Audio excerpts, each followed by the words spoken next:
Workers from the Portland Water Bureau have been working all day to repair a water main break in Northwest Portland.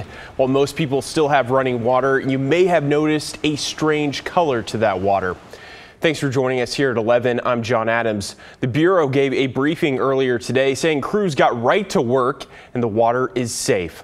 Let's bring in Art Edwards, who's joining us live from the scene of that break. Art, how's it going out there?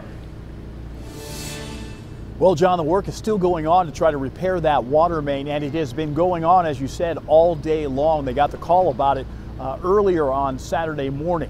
Now, it's a 16-inch water main. Roughly the size of this is the diameter of that water main.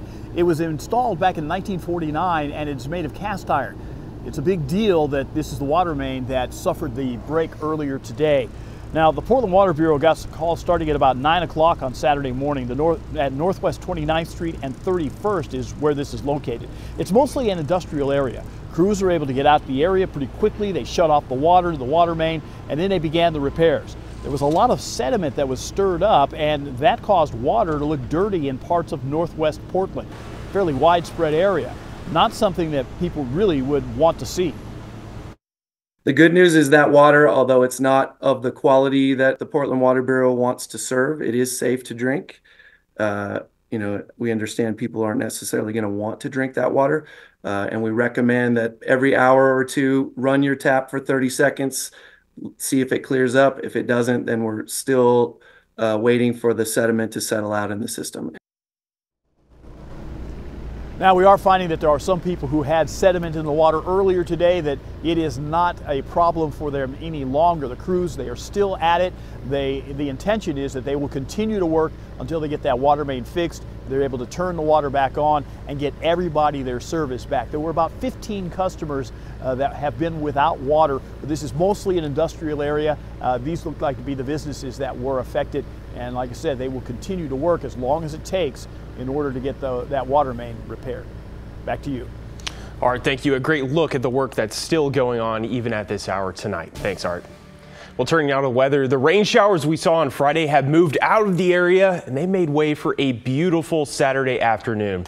Celine Stevens is joining us now. And Celine, are we going to see another day of fantastic weather on Sunday? Yeah, definitely. I mean, even a little bit warmer than what we saw today. So it's going to be great as we get into the rest of our weekend. You see right now looking pretty out there. 58 degrees is the current temperature, so a little cool. Winds are feeling nice and calm. And right now across the map, looks like we're seeing a 60s, 64 in Troutdale, 52 in Aurora, some 40s on the map as well. A lot of 40s, looks like 44 in Corvallis and 45 at Newport. So temperatures feeling crisp out there. Again, we get into tomorrow, things do begin to warm up even more than they did today. Over the course of the day, we started the morning with some dense fog. We had a fog advisory. We had the low clouds after the storm, the rain that passed through the area yesterday. That lifted around the afternoon. Conditions became sunny yet again, and temperatures went up into the low 70s for us here at home. But as we get into the next few days, tomorrow is clear. Tomorrow is beautiful, but then we get to around Tuesday into Wednesday, and we do have a chance of seeing some more precipitation. But of course, we are not there yet, and like I keep saying, tomorrow is going to look absolutely beautiful. Temperatures in the 40s to start the day, so a little cool. Make sure you have a sweater. 63 by noon, and as we wrap up our day, it's going to end on sunny skies, nice and warm, sitting at 74 degrees, but I'll have more in your full forecast a little bit later. John? All right, tomorrow looks beautiful. Celine, thank you. We'll see you later in the show. We now have the results of a PPB mission targeting open drug use. On Wednesday, officers patrolled parts of the Hazelwood neighborhood, including the Gateway Transit Center. From that, they brought nearly 20 people into custody, clearing nearly 20 warrants, recovered a stolen bike, and seized illegal drugs, including more than 3 pounds of fentanyl. Portland police say they'll continue to hold missions like this in the future. New tonight, the Oregon Department of Corrections reports an inmate has died in its custody. Albert Hussey, who was incarcerated in Snake River Correctional Institution in Ontario, died at the age of 61. He was in the infirmary at the time. The state medical examiner will determine the cause of death. Portland police have been dealing with a series of shootings in the city. Over a 24-hour period, there were at least 4 shootings where someone was hit or killed. Alma McCarty looks into them. Another night, another crime scene, this time after a man crashed his car when bullets hit him on Columbia Boulevard near MLK before 6 p.m. Officers say he was up and talking when taken to the hospital, and the passenger in his car was not hurt. However, the suspects in what's believed to be a drive-by took off before police got on scene. Earlier Friday, around 1:30 in the morning, a PPB officer shot and killed a man at an apartment complex on Southeast Lambert. They were called out an hour prior to reports of a man armed with a rifle, allegedly yelling and making threats to neighbors there. These events are exponentially impactful to the city as a whole, so not just for the individuals closest to it, but throughout. Investigators later determined the firearm in his hand was in fact a pellet gun. The thing that I worry about is, the de-escalation strategies that our police officers use, and really wanted to make sure that those are humane and that they're really taking the life of the person with the arm also into consideration. About 4 hours before that deadly shooting, Just heard about 10 loud pops of gunshots going across the street. another at a Lamoda cannabis store in the St. John's neighborhood. Right after I heard the gunshots, I heard sirens for half an hour, a ton of them. Officers say 2 people were killed. No word yet on what led up to this shooting, but PPB tells us someone they believe to be involved stayed on the scene and cooperated with them. And finally, at around 8:15 Thursday on Northeast 102nd, PPB roped off the Gateway Shopping Center parking lot after a man was shot and seriously injured. Officers did not make any arrests. Alma McCarty, KGW News.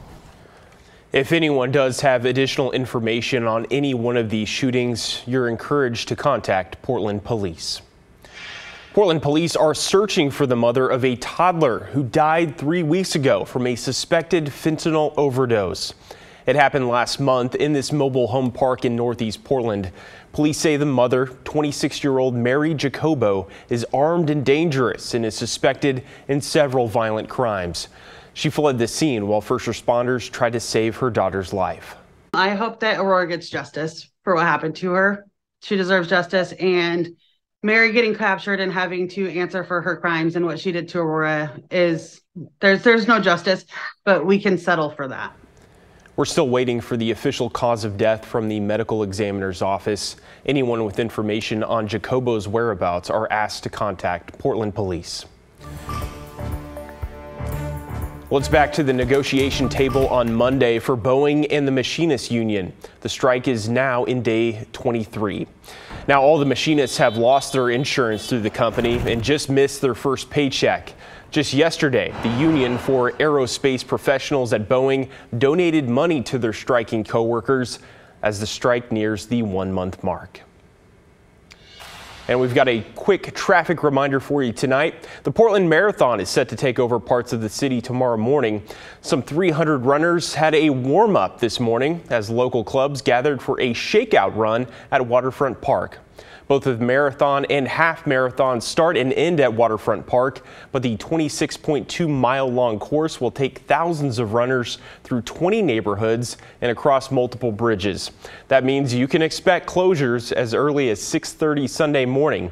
For a full list of traffic impacts, head to our website, kgw.com. And a quick reminder tonight, KGW is partnering with the Oregonian to host a debate a week from next Tuesday. It's going to feature the top candidates for Portland's mayor. We're hoping you can send us your questions on video for one or more of the candidates.